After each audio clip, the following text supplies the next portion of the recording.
Let me start with a question most people aren't asking. On June 13, 2026, Donald Trump posted on Truth Social announcing that a peace agreement with Iran would be signed on June 14th, that the Strait of Hormuz would reopen, and that Iran would never get a nuclear weapon. Every major news outlet ran with it: CNN, BBC, Al Jazeera, all of them framing the same narrative. Is this the end of the war? But here's what almost nobody is asking. What is Israel doing right now? Because while American and Iranian diplomats were posturing for cameras, Israel was bombing southern Lebanon, the city of Nabatea, more than 20 villages, mass evacuation orders issued on June 12th and 13th, Israeli airstrikes targeting Hezbollah infrastructure, rockets and drones flying back into northern Israel, people dying on both sides. This wasn't a coincidence. This was happening on the exact same days that the world was being told peace was just around the corner. That contradiction, right there, is the key to understanding everything. Today, I want to walk you through three things the mainstream conversation is completely missing. First, why Israel, a country that signed nothing and agreed to nothing, may be the single biggest reason no deal can hold.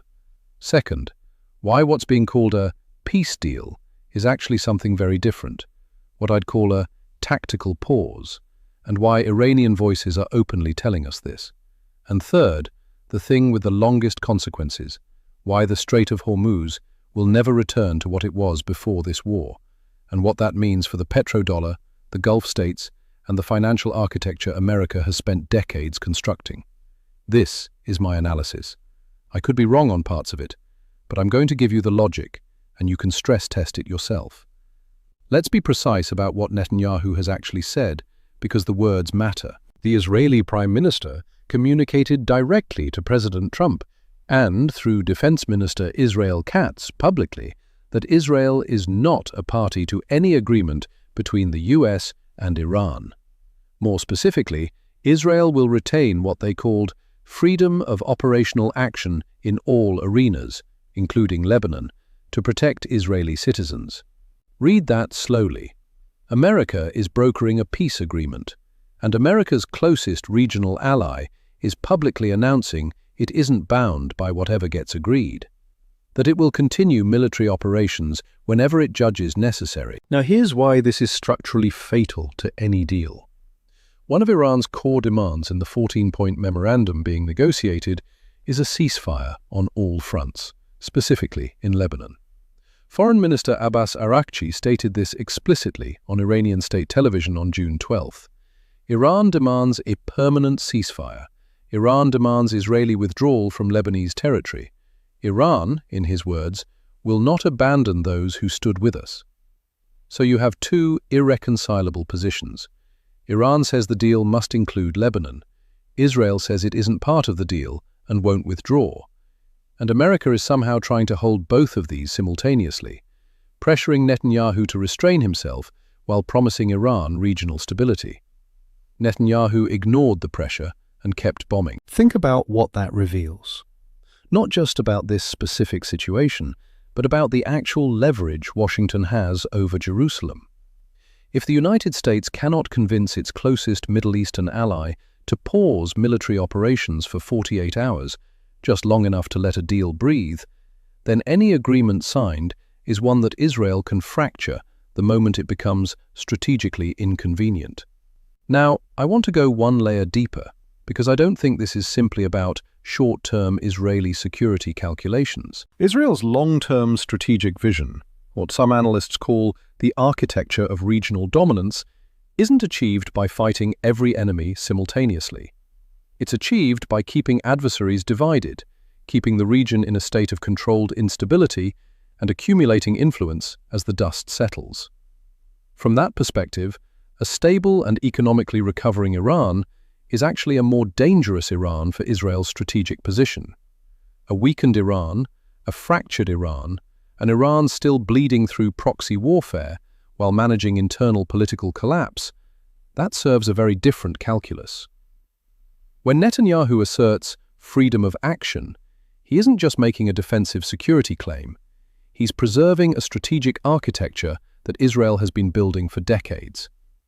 And here's the uncomfortable truth underneath all of this. America appears to know Netanyahu is undermining the negotiations. Trump was reportedly furious, and Israel kept bombing anyway. That's not just a diplomatic headache. That's a signal about the actual limits of American power in a region where it has spent trillions of dollars and decades of political capital. Let's assume, just for argument's sake, that Israel somehow agrees to stand down. Netanyahu picks up the phone, says, "Fine, I'll hold off on Lebanon, just temporarily." Would the deal work then? Still no. And to understand why, I need you to sit with a concept: the tactical pause. A tactical pause is when one party in a conflict agrees to a temporary halt in hostilities, not because their strategic goals have changed, not because they've decided peace is preferable to war, but because they need time. Economic recovery, military rebuilding, waiting for a more favorable moment. Then, when conditions shift, hostilities resume. I'm not framing this as anti-Iran analysis. I'm framing it this way because Iranian voices themselves are saying it. The Iranian newspaper Khorasan, not CNN, not a Western think tank, but an Iranian publication, wrote that the main function of this agreement is a breathing space and a chance to rebuild offensive and defensive combat power. Another Iranian paper, Kayhan, the hardline conservative daily that sits very close to the supreme leader's worldview, ran a front-page headline that translates roughly to, "We closed the strait by force. We will not open it through diplomacy." And before his death, the former supreme leader Ali Khamenei reportedly told supporters that negotiations with America are just a delay until the Islamic Shiite state is established. He said this internally, not for Western consumption. Now, some people will push back here and say those are just hardliners, not the official government position. And that's fair. There genuinely is a split inside Iran between the diplomatic faction, people like Arachi, who are actually trying to negotiate, and the IRGC-aligned faction that views compromise as ideological betrayal. But here's what that framing misses. The IRGC is not just a military force. It is an economic empire. It controls vast sectors of the Iranian economy through front companies, shadow networks, construction monopolies, logistics chains. Its revenue streams are largely independent of Iran's official economy. So when analysts say Iran needs a deal because the economy is collapsing, that logic applies to ordinary Iranians, yes. It does not necessarily apply to the Revolutionary Guard. They have resources, they have weapons, and in any political system, the people with the weapons tend to make the final call. Let me walk you through what the 14-point memorandum actually contains, or more precisely, what's preventing it from resolving. Deadlock 1. The strait itself. Trump wants it open immediately, unconditionally, free for all ships. Iran wants the right to manage the strait and collect service fees from passing vessels. Arachi said directly, "Our sword will always hang over the Strait of Hormuz." These two positions cannot both be true at the same time. A waterway cannot simultaneously be free and open and subject to Iranian management fees. Deadlock 2. The uranium stockpile. The US is demanding Iran dismantle its nuclear program and transfer its enriched uranium out of Iranian territory for destruction. Trump called it nuclear dust and even floated sending B-2 bombers to retrieve it. Iran says it will only dilute the uranium inside Iran. Here's the detail most coverage has buried. While these negotiations were ongoing, Iran was actively collapsing tunnels and placing explosive mines around the entrances to its nuclear facilities at Isfahan. This was reported by CNN based on 5 separate US intelligence sources.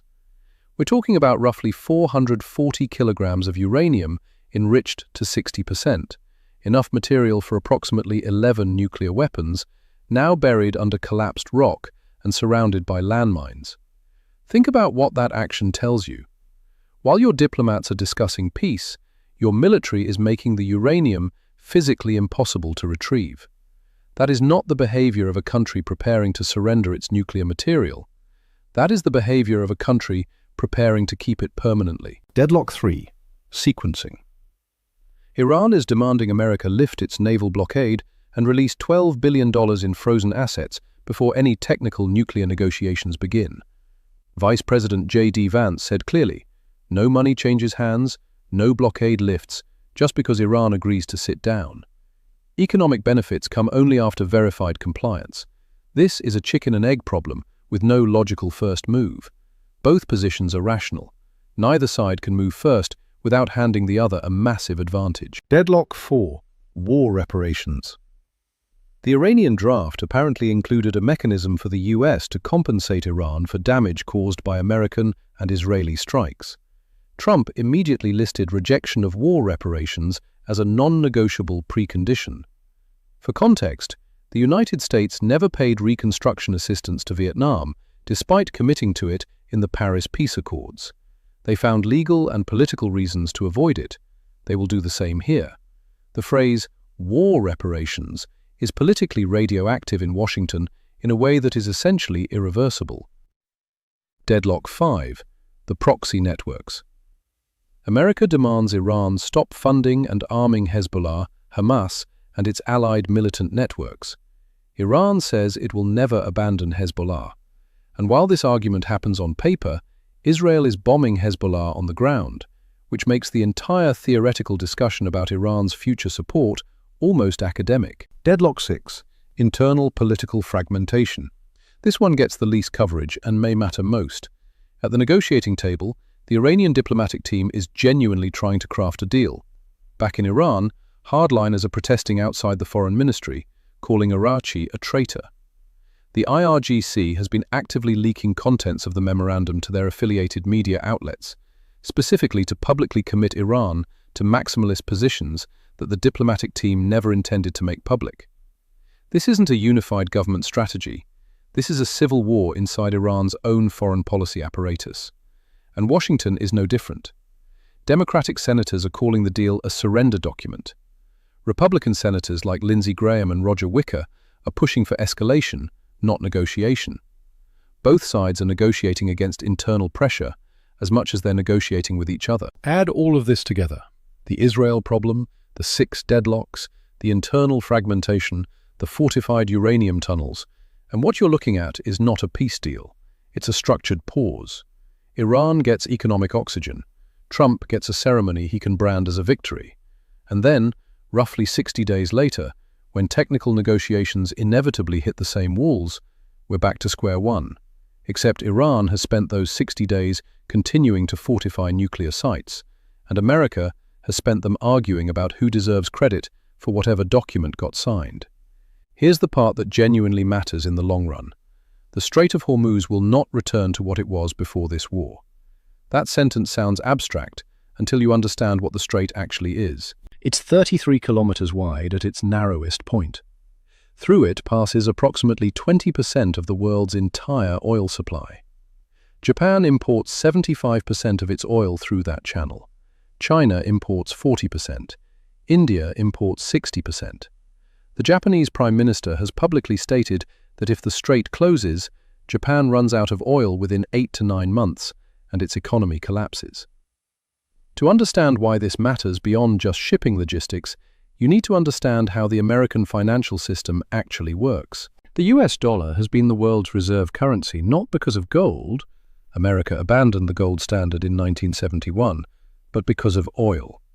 Specifically, if you want to buy oil from the Gulf states, you need dollars. Saudi Arabia sells oil, collects dollars, reinvests those dollars in US Treasury bonds and American financial markets. The UAE does the same. Kuwait, Qatar, Bahrain, the entire Gulf Cooperation Council runs on this circular flow. That petrodollar system is what allows the United States to carry nearly $39 trillion in national debt and still function as the anchor of global finance. Now consider the vulnerability underneath this. The GCC nations, the ones at the center of this petrodollar system, are extraordinarily fragile in ways that rarely get discussed.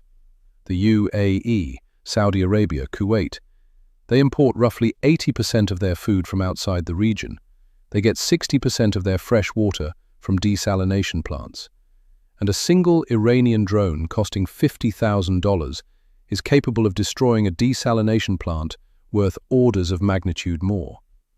America's missile defense systems cost between $1 million and $3 million per interception attempt.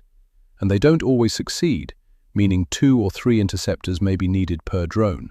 Iran has approximately 80,000 drones stockpiled and is producing around 500 new ones per day. The asymmetry here is not subtle. Iran can sustain that exchange rate indefinitely.